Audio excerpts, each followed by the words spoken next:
बारका आहे, एवढूसाच आहे, पण स्वतःला महान नेता समजते. ते नाशिकच्या तपोवनच्या वृक्षतोडीचं समर्थन करताना म्हणाला की वृक्षतोडीला विरोध करणारे कधी बकरी ईदला बकरी कापण्याला विरोध करत नाही. बकरीला मिठ्या मारा. आता खरंच मायच्या नाही शपथ घेऊन सांग राणे की तू कव्हाच मटण खाल्ला नाही. आता पुळका आला होय. नुसतं वय वाढलं अक्कल आणि उंची सोडून.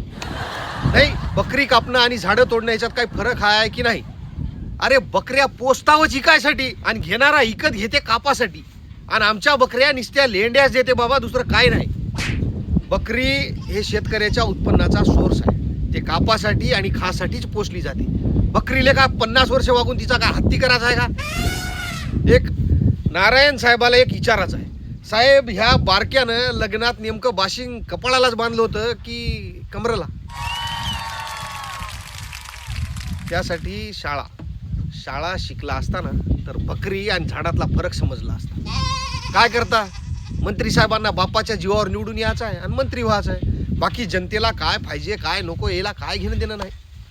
कसं आहे साहेब, कोंबड्या बकऱ्या बेडूक ह्याच्या पलीकडे सुद्धा की नाही एक सुंदर आणि चांगलं जग आहे. विकासाच्या नावाखाली चाललेली ही कॉर्पोरेट क्रूरता थांबवावी लागेल.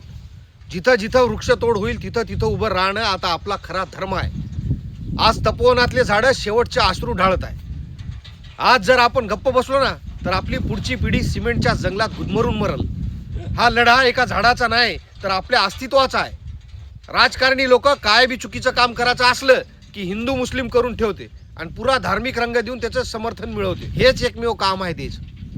मराठा आंदोलनाच्या वेळेला पण असे बांगे बुटके लय टुई टुई उड्या मारत होते. त्या नितेश राणेला तर पाटलांनी लय भारी नाव ठेवलं होतं. पहा तुम्हीच. त्याला ती सवय लागली बोलायची. चिचुंद्री बघितली का तुम्ही? चिचुंद्री बघितली? फक्त लोकांच्या टांगड्यातून साठ पळत याव याव याव याव याव याव करते. ती फक्त याव यावे तिचं कामच असतं, घाबरगुंडी करणे. चिचुंद्री आणि चिचुंद्री लाल असतो, लाल. ऊन पडलं तरी लाल, हिवाळा असला तरी लाल आणि पावसाळा असला तरी लाल. आणि काय म्हणती हे सुद्धा कळत नाही चिचुंद्री, नुसती आरडत चलत.